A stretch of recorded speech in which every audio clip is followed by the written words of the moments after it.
Hayaka and I were just talking about you. Is Chevreuse still not joining us today? Probably not. We haven't seen her either. Huh? That's such a pity. Director Farina said that we've only got a few small scenes left before wrapping up the entire thing. She even said that she'll get me into a couple scenes, so everyone will have a chance to shine in front of the camera. We were also planning on having a victory feast once we're all finished filming. You can join us, right? If only Chevreuse was here. I still haven't taken a photo with her. I'm afraid that can't be helped. Those special patrol folks are like phantoms when they've got a case on their hands. But to be honest, I'm even more concerned by what I read in the Steambird earlier this morning. It said that the killer in the murder case was none other than the author of the Two Musketeers. Oh yeah, I heard about that too. He came forward and confessed his crimes, but gave no explanation as to why he... We didn't know about this case at all when we joined the film. Is it going to affect the reception of our work? From a pure publicity standpoint, this will draw a lot more attention to our film. I have to say, though, that no director can be perfectly comfortable with garnering attention through means other than artistic skill. To be fair, I feel like that ship sailed the moment you allowed yourself to be named as the director on our posters. It's not my fault that I'm super popular. What was that saying again? My popularity has, Sunk to an all-time low? spread to the four corners of Teyvat.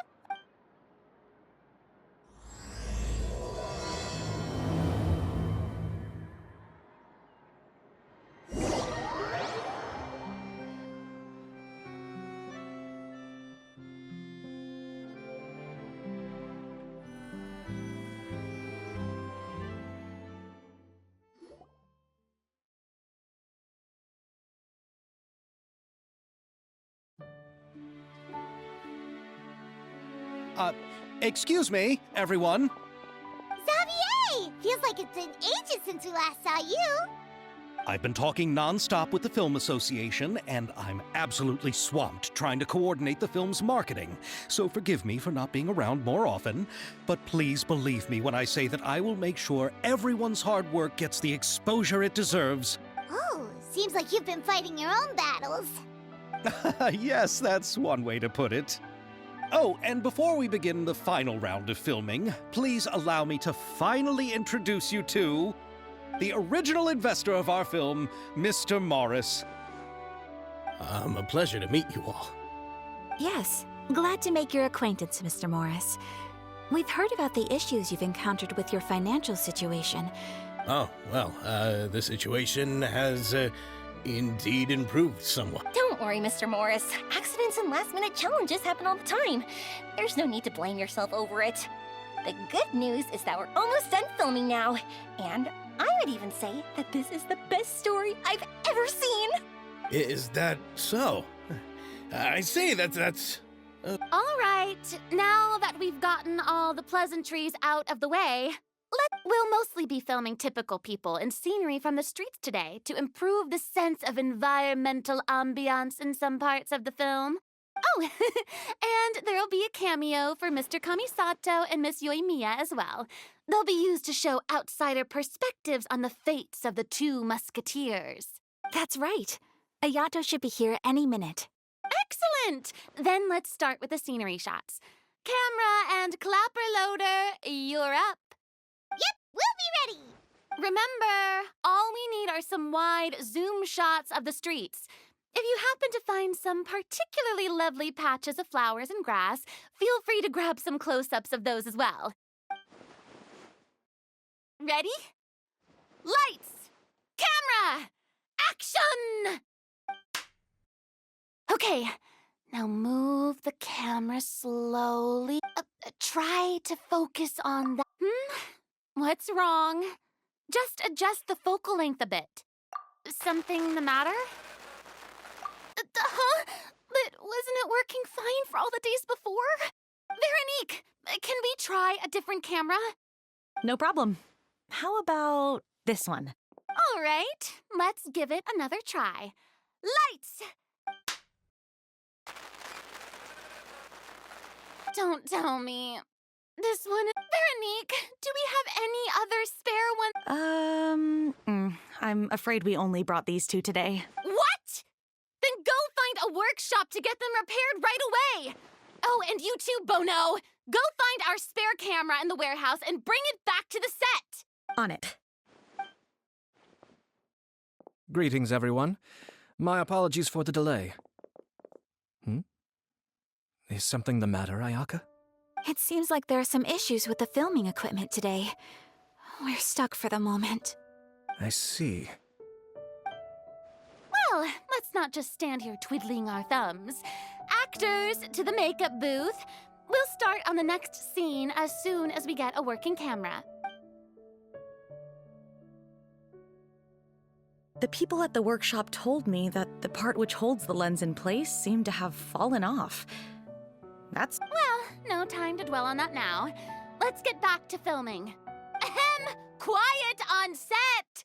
Places, everyone! By the way, have you heard about that recent murder case? Yes, I have. It seems that they've caused quite the commotion in the city. I heard that the chief of the guards is so mad about not catching the culprit that he's about to explode. Oh? I find that quite hard to imagine, considering how he already looks. Director, we have a problem. Oh, we're in the middle of a take! Couldn't you wait until we wrapped up this scene? No, Director, our film, all the finalized film that we've been keeping in the case has disappeared. Oh, wait, well, what did you say? Mr. Bono, please take me to where the film was kept right away. I'm coming too. No, Yoimiya, you have to stay here. Oh, okay, listen up. Everyone who's not working on this current scene... Unbelievable. How could all these problems... We're back. How did it go? Did you find the film? We found it in the sewers. Huh? In the sewers? Is the film still okay? We discovered it just in time, so we should still be able to salvage it. The others are checking now to see if we lost any specific scenes. You scared me for a moment there. I nearly thought we had lost everything. I really don't want to experience that feeling of despair again. Okay, but who could have stolen the film and dumped it there? Could it be, some competitors working on other films? But if they wanted to harass us, why wait until the last day? Okay, we don't have time to really look into it right now. Let's strike while the iron is still hot, and... Yeah, let's finish it.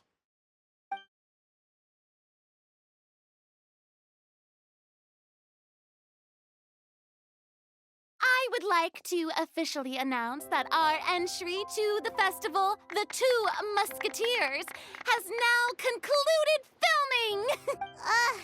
Paimon is spent. It's so late already. Even though the filming process proved to be extremely challenging, everyone provided valuable and unique contributions to the final product. Thank you. And just like Director Farina, I would also like to extend my most heartfelt thanks to all of you.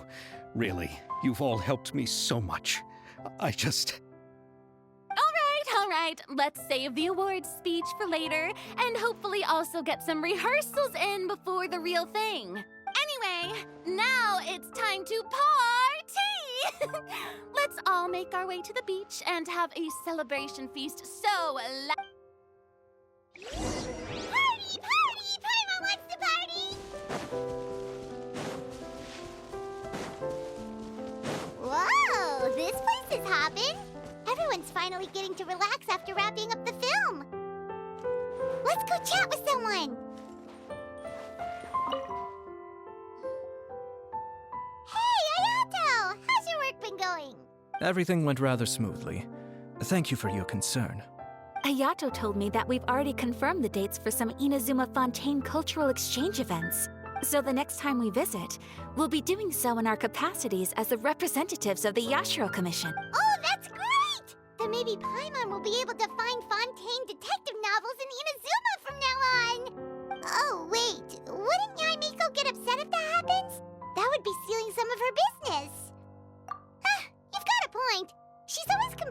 that light novels have become bland and too predictable after all.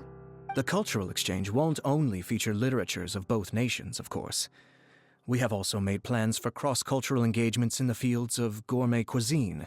Whoa! Paimon's getting super excited now! When the time comes, be sure to visit and participate in all the events.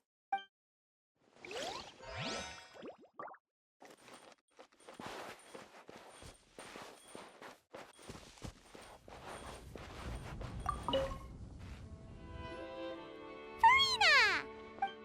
Oh, my darling clapper loader and camera operator. You've both worked really hard. Paimon thinks you worked even harder than us. Honestly, Paimon was getting a little tired of playing with the clapperboard by the end of it. Worst of all, Paimon started having dreams of you shouting, "Lights, camera, action!" into Paimon's ears. The actual dream can't even start until you've yelled that. Hey, if anything, shouldn't I be more grand and delightful than your dreams? We've been through so much together, and that's how your brain remembers me? That's not Paimon's fault.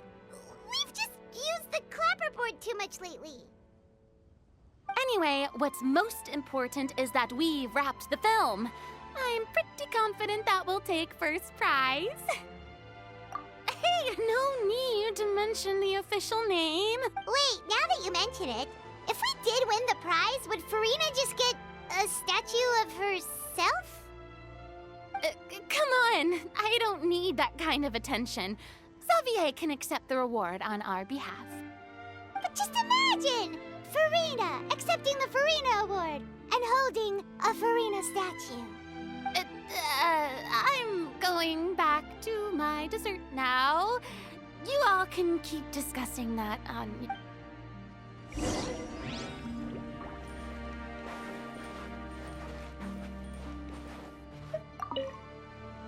I was thinking, if this film turns out to be a success, could I? Of course, I'd be more than happy to. Thank you for the offer, Mr. Xavier, but I've made... Is that so? Well, then in that case, bon voyage, Miss Veronique. Please feel free to get in touch once you've returned to Fontaine.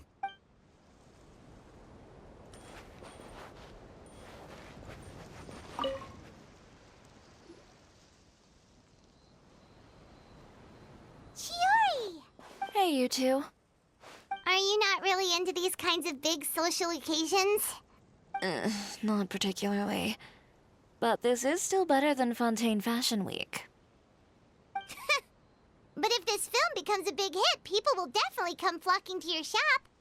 Yes, that's highly likely. As long as the film can premiere as Are you still worried about the case? that and all the obstacles we had to face today. You're right. It's as if all our bad luck just manifested at once. But why today of all days? No, it's nothing. We've already delivered the film to the editors, so there should... How are you doing, Mr. Morris? You having a good time? Well, you could say that. Do you happen to know when the party is scheduled to end? Judging by how much fun everyone's having, I'd say probably. Is there something that you still have to take care of at home, Mr. Morris? Oh, well, I'm just not a late-night person, so I might take off shortly. Oh, no! Silly me. I almost forgot something super important. Oh, what is it? I prepared a whole batch of fireworks for the party, but I forgot to bring them over from the warehouse. Fireworks, you say? Well, that's, truly a pity. Sorry things didn't go as planned. Could you help me carry them over, Mr. Morris? I won't be able to fetch all of them by myself. Me? Are you sure that you can't find anyone else? I just wanted to make this a surprise for everyone. The warehouse isn't far from here. We'll be there in no time. Pretty please, Mr. Morris. These are some of the best fireworks I've ever made. So I also want you to see them before... But... It's okay. Just come with me. If we're sneaky enough, nobody... All right. The warehouse is right over here. I moved the fireworks there in advance, so it shouldn't be too much work bringing them back. It's still a ways away from the party. Sorry about that, Mr. Morris. It's probably because I'm used to carrying fireworks all the time, so it doesn't feel like a lot of work to me.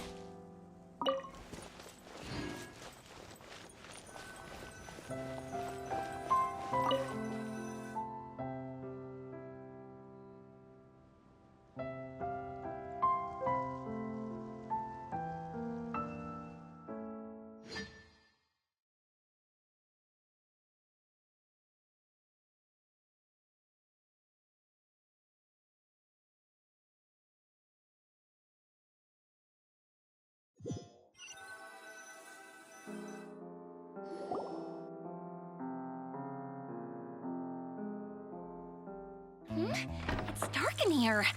Wait here, Mr. Morris. I think the light switch should be somewhere over here. Why did I have to get roped into this? What was that?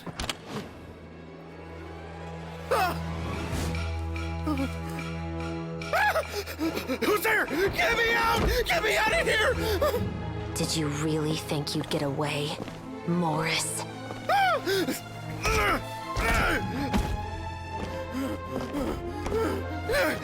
You've got the wrong guy. It wasn't me. I'm not the killer. You know, Eliza died a far more heroic death than this. She fought your assassin to the end to save the children she had hidden beneath the floorboards.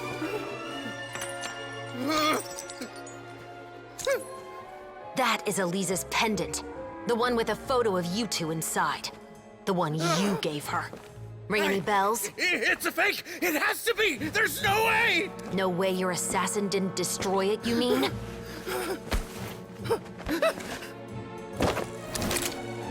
Did you ever love her, Morris? Or was killing her always the plan? No, please. Listen to me. I told Eliza to keep us a secret. I paid her plenty for her silence. I never thought she'd keep the child. Everything was gonna come out, and I had no choice. She'd force my hand. No! I'm begging you. I have money. Just name your price, please. You can keep your Mora, and you can go to hell.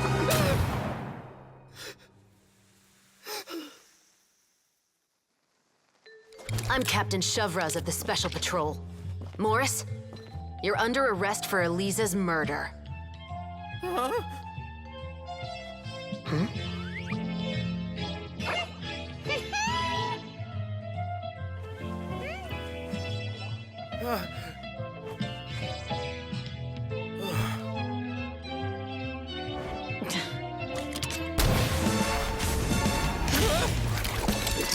You're under arrest too, prop manager Veronique. Or perhaps I should call you the Second Musketeer.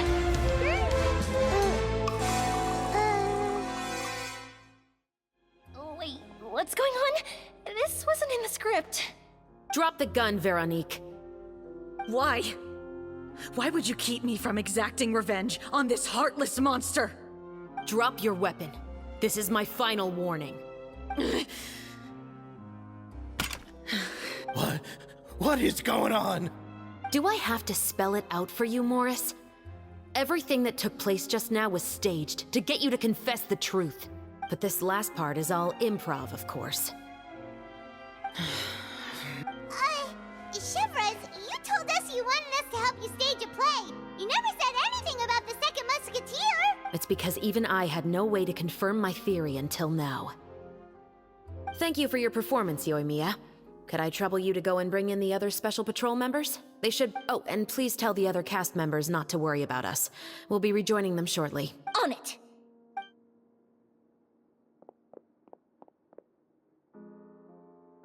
So what do you think, Morris? Care to talk about what happened 20 years ago? My patience is limited, you know. Don't force me to take you back to the interrogation room. I'd wager that you wouldn't last for more than a minute in there. With the recording we made, you have no chance of winning in court. Cooperating with us now is the most practical move. All right. I'll talk. I hired an assassin to murder Eliza. She once worked as a maid on my family's estate. She was very beautiful, and after some time I fell for her. We kept our relationship a secret and carried out an affair for some time, but it wasn't long before she became pregnant. And if my parents ever found out, they would have stripped me of my inheritance and status, driven me out of my home. I also didn't expect Elisa to insist on bringing the pregnancy to term. She even asked me to leave my family and travel far, far away with her. She believed that you were truly in love with her. I didn't have a choice. I gave her a large sum of mora, told her to leave the family and to get rid of the baby. But then years later, she sent me a letter. There were photos of 2 children, and she even asked if I could find some time to visit them. Huh? 2 children? Paimon thought Baptiste was the only, Even if she had the children against your will, you could have just ignored the letter entirely. Why kill her? I had just gotten engaged to be married to an heiress from another wealthy family. So if anyone were to find out about Elisa, my life would be completely ruined. I didn't have a choice. No. You always had a choice. You just made the wrong choice. Again.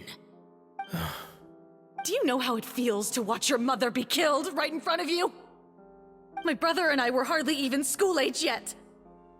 We were hidden beneath the floorboards, grasping each other's hands like a lifeline. We were so terrified that we didn't even know we could ever take a breath.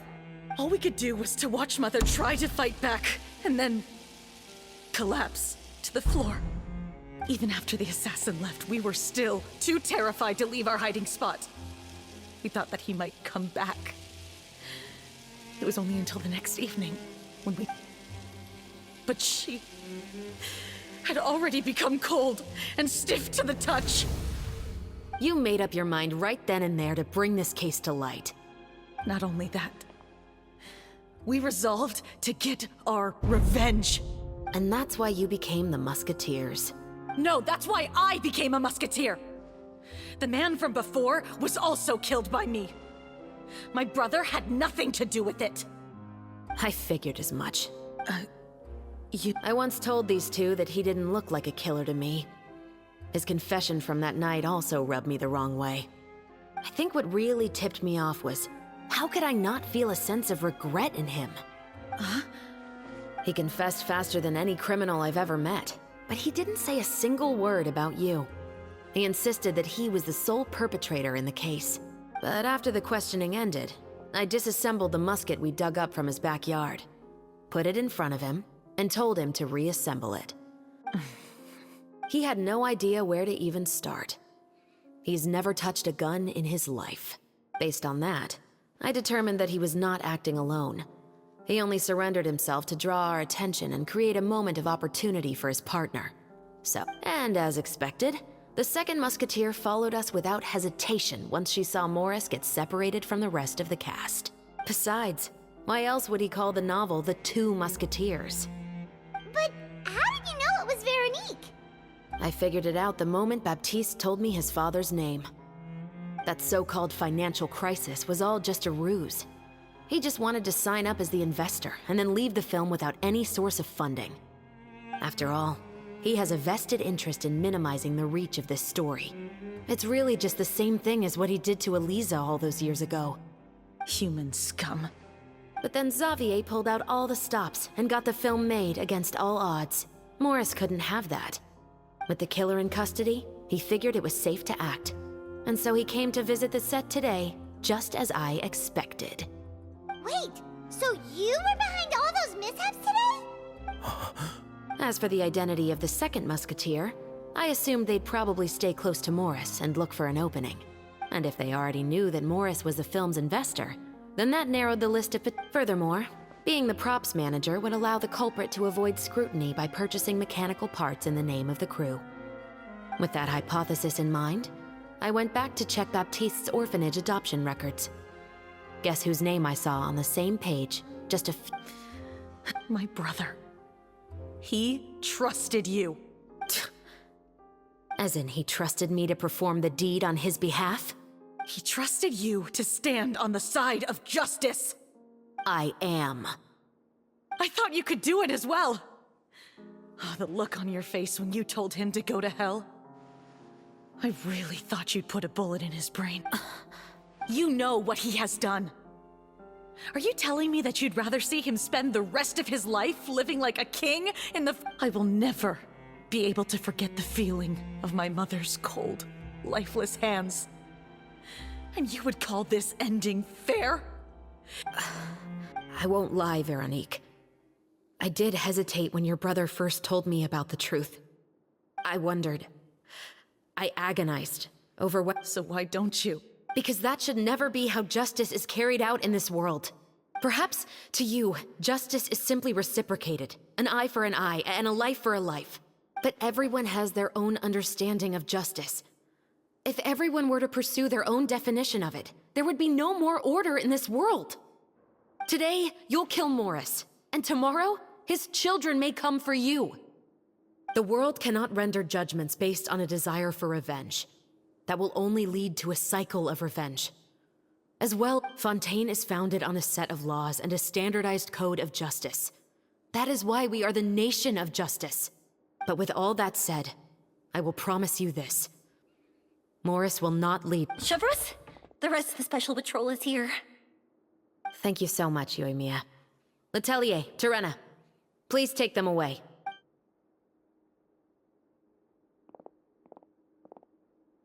I still can't agree with your reasoning. I know. Justice has not been delivered. At least, not today. Chevreuse. Let's go. We should give an explanation to the crew. Thank you for your concern. I'm just thinking about the things in life that have driven people to take justice into their own...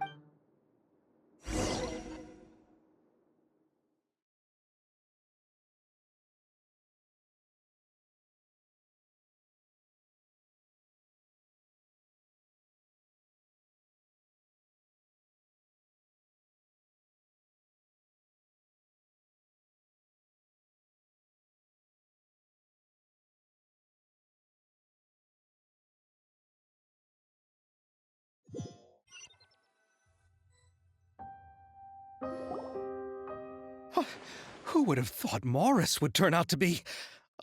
I'm at a loss of words. How... I'm just glad that you're all safe and sound. Who knew that such a labyrinth of cases would be behind this story? Well, what should we do now? We have a finished film, of course, but should we still go ahead with the premiere? What do you mean? Shouldn't you be even more motivated to spread the word now that you've learned the truth? Chiori is right. I'd also like more people to see this story for themselves. But the real ending of the story seems to have deviated somewhat from the one in the script. Is that still acceptable to you, Miss Chevreuse? The call is yours. We still have time to reshoot an ending if that's what you'd like. No, it's fine as is. I like what we have for the catharsis. Romanticism is what gives works of art their appeal. Fiction is able to explore means of restitution that could never work in real life. Just like the real world, the world of stories also has its own set of rules and justice. These different possibilities are what initially drew me to reading in the first place. Sounds good to me. I support your decision. What about Veronique? Will she be okay? She will soon face her judgment alongside her brother and Moritz, if I had to guess. They'll probably all be sent to the fortress of Meripede. I'll make sure to give Oh, you mean that kind of heads up? Exactly. Ahem. All right, then the matter's settled. Let's get back to the feast and enjoy each other's company. You should join us, Chevreuse. You missed the first few hours of the party, didn't you? All right. Then I'll wait for you over there. There's still some good news. Traveler, Paimon, could you wait for me by the sea after the party ends? I'd like to go. Thank you very much.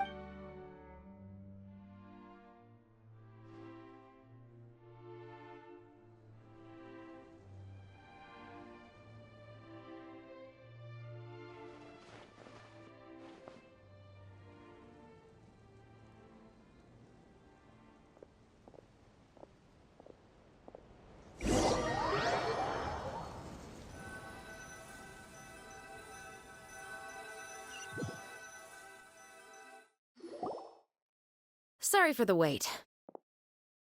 Oh, we weren't waiting long at all. is there something else you wanted to tell us? No, I don't have anything new to share. I just felt that since you were my investigation partners, I should have another conversation with the two of you. Traveler, how would you have responded to Baptiste's request if you were in my shoes? Is that so? Well, thanks for sharing.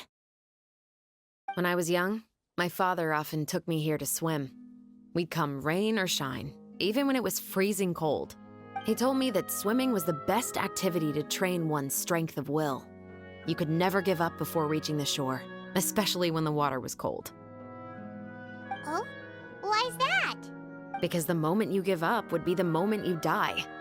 At that point, I still hadn't received my vision.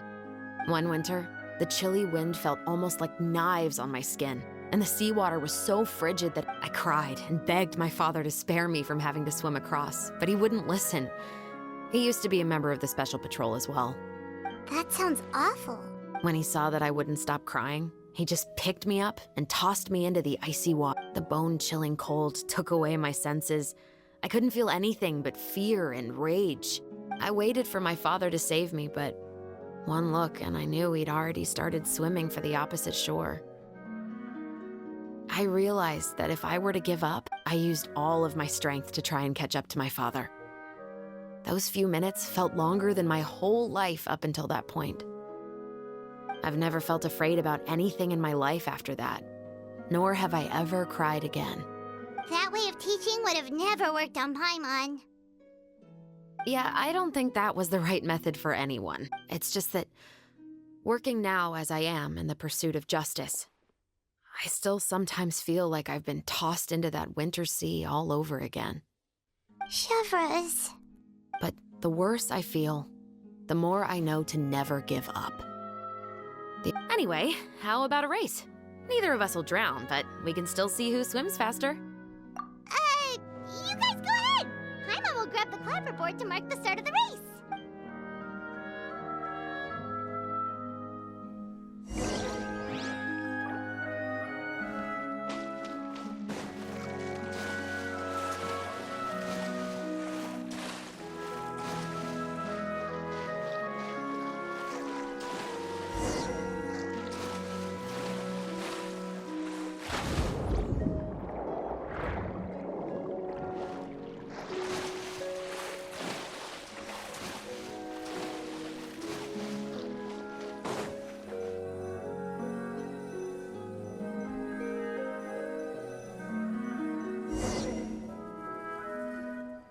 Oh, that felt good. You were so fast in the water, Chevreuse. You were swimming. So, about the Special Patrol. Partly, but I'd say I was more inspired by the heroes I read about in stories growing up. Oh, so it's due to your love of stories. Of course, it was only after I joined the Special Patrol that I learned that truth is often stranger than fiction. Come on, let's walk a bit more.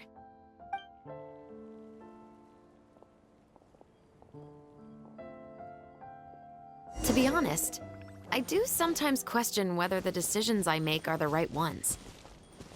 But I know that no matter what, I must keep swimming. Because the only thing I've got my eyes on is the shore in the distance.